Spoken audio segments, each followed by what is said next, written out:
Did you watch the Gladiator 2 trailer? Yes, of course I did. Okay, I'm a white man. You're a history major as well. Yes. Who thinks about Rome all the time? Are you pumped about this movie? Of course I'm pumped about this movie. Now, I think it's going to be a stupid movie. I watched Gladiator last night. I was so pumped about Gladiator 2. I immediately watched Gladiator. It's really bad. Like the first Gladiator? No. The graphic, like you go back, like I remember the Gladiator, the first movie in my mind as like this epic movie. You go back and watch it, it is epic. But like the special effects and like the Rome like special effects, they're bad. There's like a couple when they pan up to the Colosseum, there's a couple things that date it. Yeah. But overall, it's still... And some of the set dressing, you're like, oh, I feel like I'm at Disney World right now. Like I'm at the Disney World version of the Colosseum. There's some stuff that I feel is kind of a throwback. And that's kind of how I chose to look at it. Okay. I was like, this is a throwback. I appreciate they didn't just green screen everything. Gladiator 2, people are mad that they used a Kanye song in the trailer. That was one thing. Which people get mad about hilarious. The dumbest things in the world. He also retired from music yesterday. Yeah. R.I.P. R.I.P. I love that Denzel is going full training day in Rome. Yep. All I gotta do is push it. Are you upset as a history major that they had sharks in the Colosseum? Was that a thing that they did? No. Okay. They did crocodiles.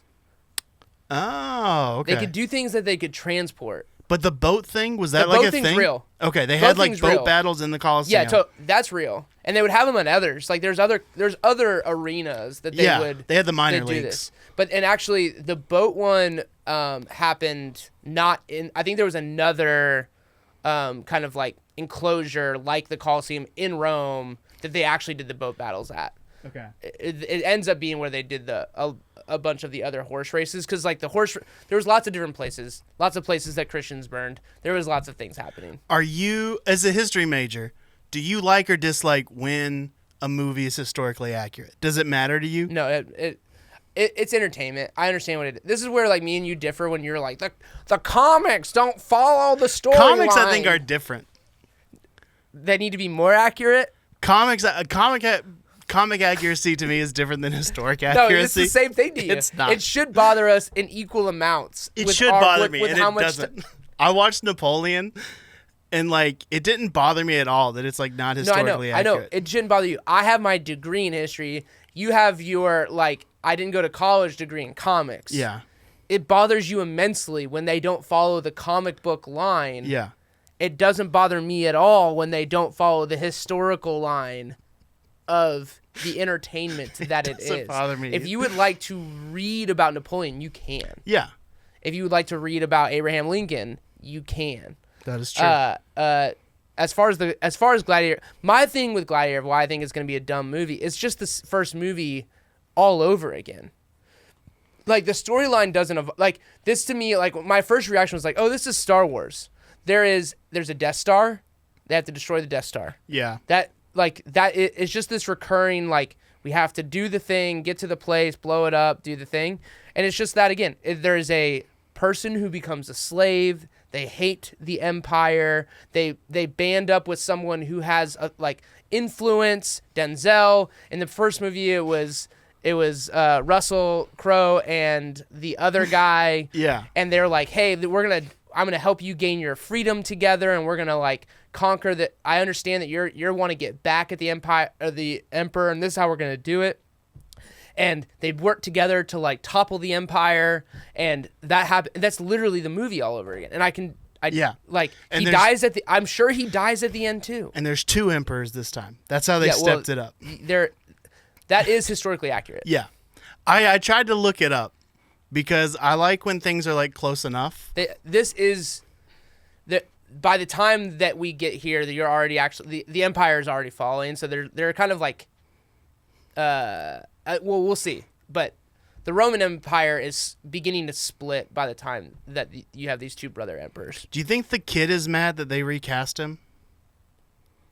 Because the main kid in it is Lucius. Yeah. From the first one. Mm-hmm. Yeah.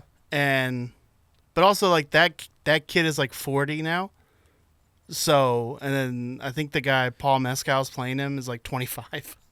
So it makes a little bit of sense. Yeah. But yeah, I'm really excited. Joel, are you a Gladiator fan? I'll probably watch it when it streams on something. I rewatched the first one a couple of years ago, and I was like, this is really long. This is a long movie. It's a really long movie. I figure I'm not like super stoked for Gladiator 2, but it feels like a weird movie to make a sequel to. It does. Like, watching it last night, I was like, I appreciated how they didn't even set it up for a sequel. Like, What do you mean? Well, every movie today now, it's like they wink to the audience at the end.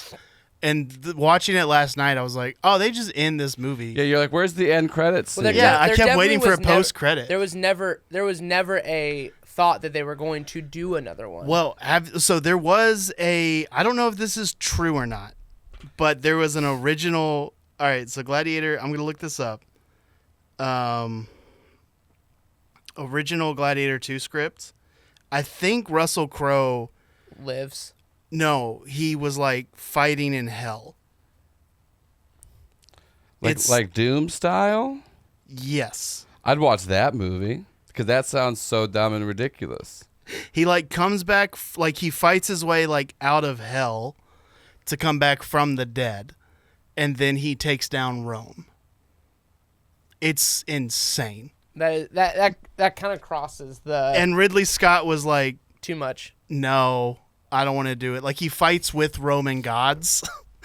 Like, he had, like, at the end, he and is Hades is Roman. I get the Greek and Romans ones. Was Russell Crowe just playing God of War and was like, wait a minute. Hold up. I can survive this. I also appreciate that Russell Crowe is, like, super retired now.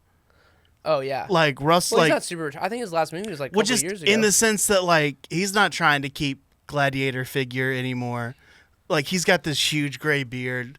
Like, he's obviously eating well in Australia. Like, oh, totally. He's just this jolly old dude. He's going to be playing Santa in a few years. But they asked him, like, hey, are you sad that they didn't even, like, talk to you about this? And he was like, I think the sentiment was, I'm sad that I'm not a part of the new version since, it was so much a part of my, he is story. Gladiator. Yeah, totally. Because they didn't even call him. Well, he died. That's what he said. I mean, what are they going to? Hey, do you want to? But like, then it would have been full if he had been a Force ghost. If you want to really create buzz and get people, like, you want to do the Disney thing of like, bring him in, have him do like the behind the scenes, like, kind of walk and like give us like teasers as the movie's getting made, and have Russell Crowe do it. There was ways to do this. Yeah, they should have consulted me. Okay, Holler at your boy.